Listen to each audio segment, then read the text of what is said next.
ઉપલેટાના ગધેથડ પાસે આવેલ વેણુબે ડેમના મેન્ટેનન્સના કારણે દરવાજા ખોલવાનો નિર્ણય લેવાયો હતો। ત્યારે રબારિકા, ખારચિયા, ચેરેલિયા અને ઝાડ ગામના ખેડૂતોએ વિરોધ કરતા આ ડેમના દરવાજા ખોલવાનું મોકૂફ રખાયું છે। મારું નામ ભાવેશભાઈ આનંદભાઈ વાછાણી છે। હવે વાત એ છે કે આ ડેમની અંદર આવું 4 વર્ષથી હાલે છે। આ દર વર્ષે કોઈના કોઈ ગ્રાન્ટ આવે છે અને કોઈ પણ રીતે પાણી છોડી નાખે છે। 4 વર્ષથી અમે જો 1 વર્ષની અંદર જો આ લોકો વ્યવસ્થિત ધ્યાન દઈ અને રિપેર કરતા હોય તો પાછલા 3 વર્ષમાં આવું થાય નહીં, એટલી અમને ખબર પડે। પણ જો દર વર્ષે આવી રીતે રિપેરિંગ થતું હોય, દર વર્ષે ગ્રાન્ટો આવતી હોય અને હજી કદાચ ને દર વર્ષે જો આવી રીતના આના પ્રોબ્લેમ રહેતો હોય તો આ રિપેર કાંઈ થતું નથી।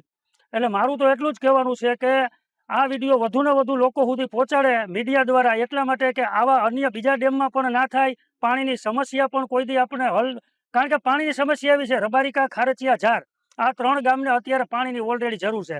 ગામડાની અંદર ઢોર માટે, ગાયો માટે બધાને અત્યારે પાણીની જરૂર હોય, અન્ય ખેડૂતો માટે, તમામ લોકો માટે। એટલે આપણું કહેવાનું એટલું છે કે જે પણ કામ કરે, કારણ કે સરકારને તો કાંઈ ખબર પડવાની નથી કે આપણું આ કામ કેવી રીતનું હોય, શું થયું છે, ક્યાં પહોંચ્યું છે, કઈ રીતનું કર્યું છે। જો દર વખતે આવું થતું હોય તો એનો મતલબ એવો હોય કે આ કામની અંદર કાંઈ દમ રહેતો નથી। કારણ કે જો એક જ વર્ષની અંદર વ્યવસ્થિત ધ્યાન આપે અને વ્યવસ્થિત આનું વ્યવસ્થિત સમારકામ કરી નાખે તો આવા પ્રોબ્લેમ ના થાય। એટલે એ જ આપણું કહેવાનું છે। કાંઈ વાંધો।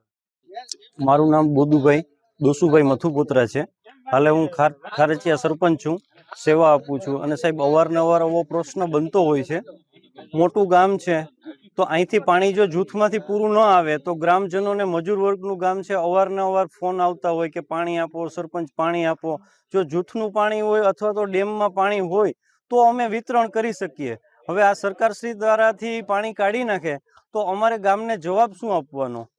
કેવી તકલીફ પડે જો પાણી છોડી દેવામાં આવશે તો? સાહેબ, ઈ તો એક સરપંચ તરીકે મને જ ખબર હોય કેવી તકલીફ પડે ને જવાબ કેવા પૂરવા પડે, એ મને જ ખબર હોય।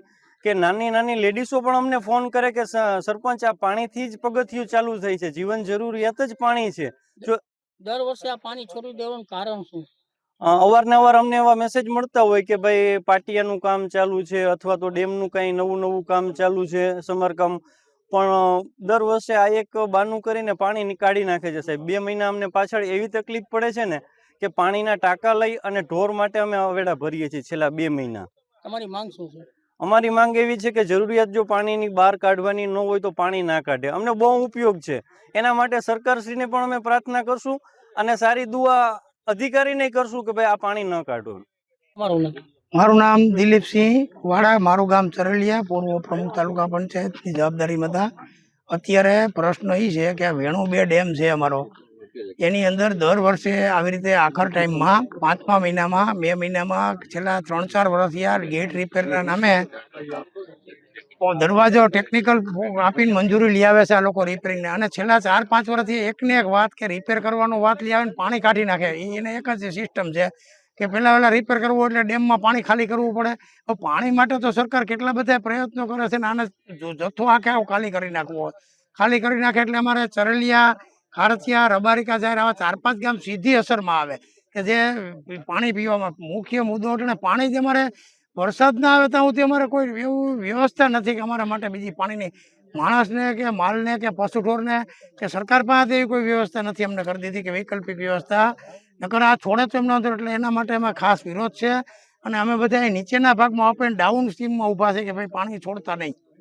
અમારે આના કરતાં તો મરી જવું સારું એના મળતા તો પાણી તમે આના આપો તો આ બે એક જ છે। અમારું ગામનું પાણી લઈ લ્યો કે અમને પતાવી દો, બે હરખું જ છે। આટલા માટે અમે વિરોધ કરવા માટે અહીંયા ઊભા છે। અને એમાં અમને ધારાસભ્યએ આશ્વાસન આપ્યું છે અમારા કે ભાઈ 2 દિવસ નહીં, પેલા તમારા ગામનો જે પ્રશ્ન છે વૈકલ્પિક, અમે 4 ગામના સરપંચ છે, અમારે આગેવાન છે, બધાય ઊભા થઈને રજૂઆત કરી કે 2 દિવસમાં તમારો પાણીનો જે પ્રશ્ન છે એ અમારો સોલ્યુશન લેવાની જવાબદારીપૂર્વક વાત કરી છે ટેલિફોનિક। તો એ લઈ લેતા હોય તો અમને વાંધો એમાંય પણ નથી એમ।